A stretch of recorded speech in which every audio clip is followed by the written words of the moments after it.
Hi friends, welcome back to my channel. Heidi here from Chillin' with H, and today we're doing the review of that chickpea tofu recipe that I found online and I made it. Let's find out how I made it, why I made it, how it tasted, and if I'm going to make it again. So let's get into this video.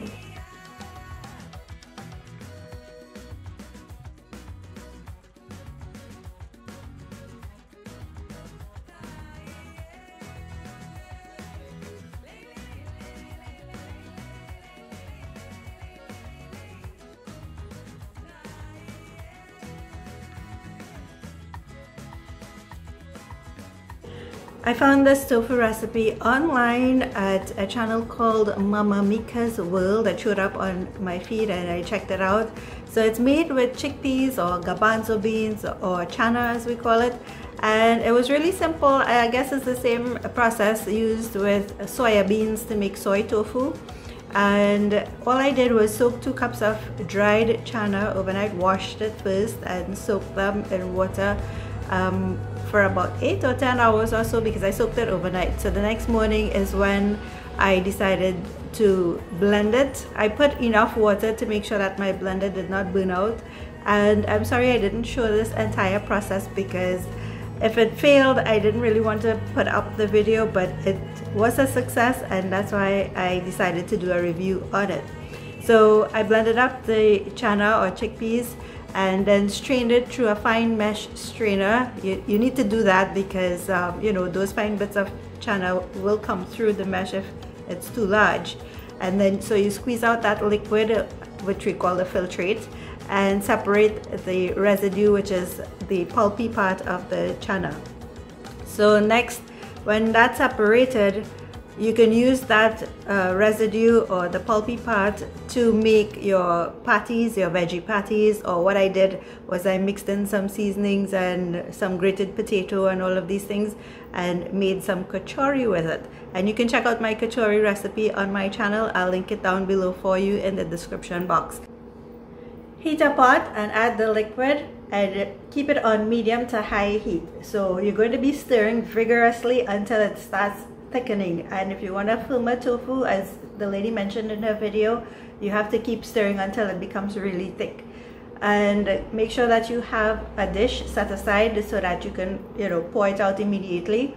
I used a glass dish like a Pyrex bowl, a baking dish, and I just poured it into that, you know, smooth the top, and of course leave it to cool. When it cools, it's going to come together and set, and it's going to be really dense. So once it's cooled, you just turn it over onto a board or you know, onto your countertop. Make sure your countertop is clean, and then you can cut it up into cubes. So you're going to get really firm tofu cubes, and make sure that it's cool because you don't want to put it in the fridge and it's still, you know, oozing out steam. So you just want to make sure that it's nice and cool, and it's easy to cut. It looks kind of like jub. Well, those of us who are living in the Caribbean will know what jub is. So it's like that texture. Sometimes you buy tofu. There are different types of tofu in the supermarket. You have this silky ones, you have the firm ones, you have soft tofu. So this one that I made with the chickpeas came out really firm and nice. And of course, when I cut it up, I filled them in a Ziploc bag and I put it in the refrigerator. So the advice from the lady who made it, she said not to put it in the freezer because it changes the structure of the tofu. It's still edible, but I guess it may not taste, you know, how you would like it to taste. So I kept it in the refrigerator. I did not attempt to put it in the freezer. So the good thing about this tofu is that you don't have to soak it in water. Usually when you buy tofu in the supermarket, it comes in some liquid and you have to drain it and rinse it and all these things. This one, you don't have to do that with it. As a matter of fact, you just put it in your Ziploc bag and leave it in the fridge until you need to use it. I cooked it 3 different ways to see how it's going to taste. The first dish that I made with it was what we call in the Caribbean or in Trinidad as fried tomatoes. I made fried tomatoes and I added a few chunks of the tofu in it, and it held up really well. It didn't, you know, break up or mash up in the pot, and you know, it tasted okay. But in that particular dish, I really didn't like the taste of the tofu. It had that distinct Channa taste that was not very palatable to, you know, for my taste buds. Some people might like it, some people may not. This is just my opinion, okay? The second way I prepared it was I made it Chinese style.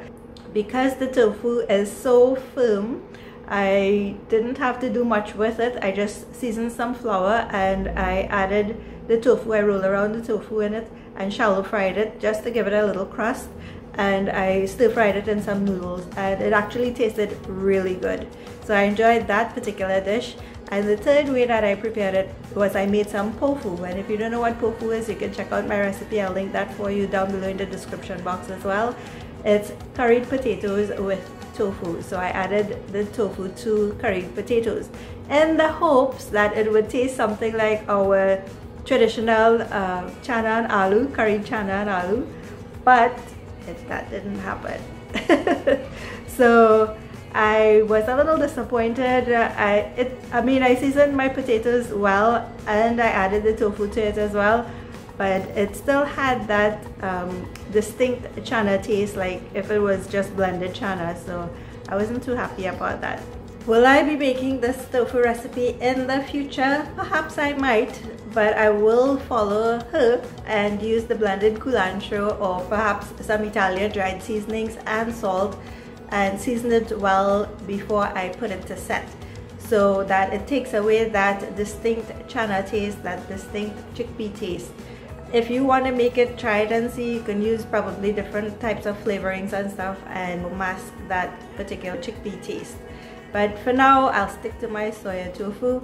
But in the meantime, it actually lasted pretty long. I still have some in the fridge and it's held up really well. The structure of it has held up really well. The texture is really firm still, and it hasn't gotten any fungus or mold like sometimes the soya tofu gets. Try it, make it in different ways. Let me know what you think about it. Drop me some comments down below. I'd really love to hear from you guys.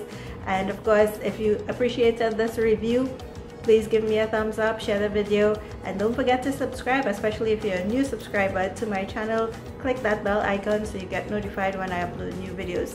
Thanks for chilling with H today, and I'll see you guys in the next video.